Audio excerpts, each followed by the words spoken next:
आज महान स्वतंत्रता सेनानी विनायक दामोदर सावरकर की पुण्यतिथि है। हम आज जानेंगे कि क्यों सावरकर को वीर सावरकर कहा गया। आज की इस वीडियो में हम वीर सावरकर पर अटल बिहारी वाजपेयी का एक भाषण भी सुनेंगे। वीर सावरकर का जन्म 18 मई 1883 को नासिक के भागुर गांव में हुआ था और 26 फरवरी 1966 को मुंबई में उनका देहांत हुआ था। सावरकर की बहादुरी के कारण उनका नाम वीर सावरकर पड़ गया। सावरकर लाला लाजपत राय और बाल गंगाधर तिलक जैसे देशभक्तों को अपना आदर्श मानते थे। सावरकर ने अपने लॉ की पढ़ाई लंदन से की थी। सावरकर ने लंदन में अंग्रेजों के खिलाफ लड़ने के लिए फ्री इंडिया सोसाइटी नाम का एक संगठन बनाया था। वीर सावरकर ने गोरिल्ला वॉर में छोटे छोटे ग्रुप्स में रात के अंधेरे में अंग्रेजों पर हमला करने का सोचा था, जिससे दुश्मन को ज्यादा से ज्यादा नुकसान हो। वीर सावरकर ने भारतीय युवकों को फ्रीडम फाइटर बनने के लिए प्रेरित करने के लिए the history of the war of Indian independence नाम की एक बुक लिखी थी। इस किताब पर अंग्रेजों ने बैन लगा दिया था। सावरकर ने भारतीयों को हाथ से बम बनाने की विधि भी दी थी। वीर सावरकर को 50 साल की जेल हुई थी। दरअसल 1910 में अंग्रेजों ने वीर सावरकर की भारत की आज़ादी के उत्साह को देखते हुए सावरकर का अरेस्ट वारंट जारी कर दिया था, जिससे बचने के लिए सावरकर पेरिस चले गए थे। लेकिन 13 मार्च 1910 को ब्रिटिश पुलिस ने सावरकर को पेरिस में अरेस्ट कर लिया, जिसके बाद दामोदर सावरकर को 1911 में 50 साल की सजा सुनाई गई और उन्हें काला पानी की सजा के लिए अंडमान एंड निकोबार भेज दिया गया। सावरकर ने जेल में भी अपनी लड़ाई जारी रखी और अपने साथियों को लिखने और पढ़ने का प्रोत्साहन दिया। सावरकर ने हिंदुत्व की सही परिभाषा दी थी और कहा था कि हम सब मिलकर भारत को अखंड भारत बना सकते हैं। भारतीयों के बढ़ते विरोध को देखते हुए सावरकर को 1924 में रिहा कर दिया गया और 1937 में सावरकर हिंदू महासभा के अध्यक्ष बन गए। उसी समय मोहम्मद अली जिन्ना ने हिंदू और मुसलमान में फूट डालना शुरू किया था, लेकिन इन सब के बावजूद भी वीर सावरकर ने स्वतंत्र भारत के लिए अपना काम जारी रखा। वीर सावरकर का आज़ादी पाने का तरीका बहुत प्रभावशाली था, लेकिन भारत के इतिहास से एक खास परिवार द्वारा वीर सावरकर को हटा दिया गया। आज हम आपको बताएंगे कि वीर सावरकर को आखिर क्यों इतिहास से हटा दिया गया था। दरअसल वीर सावरकर कांग्रेस को पसंद नहीं करते थे और वह कथित गांधी के आदर्शों के घोर विरोधी थे।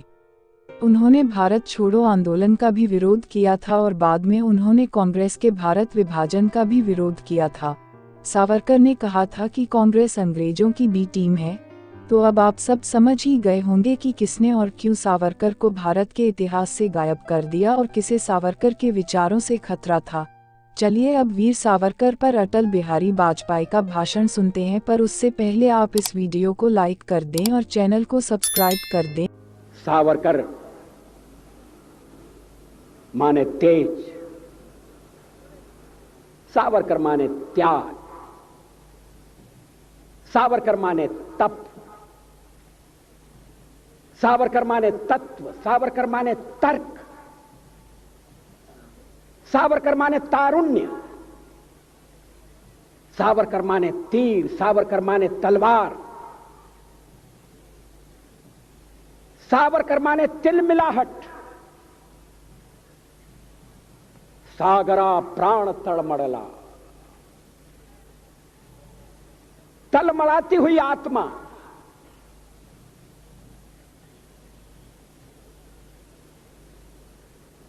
सावरकर माने तितीक्षा, सावरकर माने तीखापन, सावरकर म्हणजे तिखट,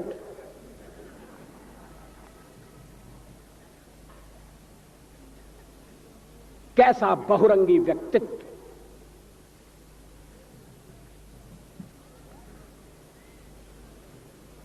कविता और क्रांति। देशपांडे जी मुझे क्षमा करें, मेरा भी परिचय कराया गया है शाहिर के रूप में। कविता और भ्रांति तो साथ साथ चल सकती है, मगर कविता और क्रांति का साथ चलना बहुत मुश्किल है। कविता माने कल्पना, शब्दों के संसार का सृजन, ऊंची उड़ान।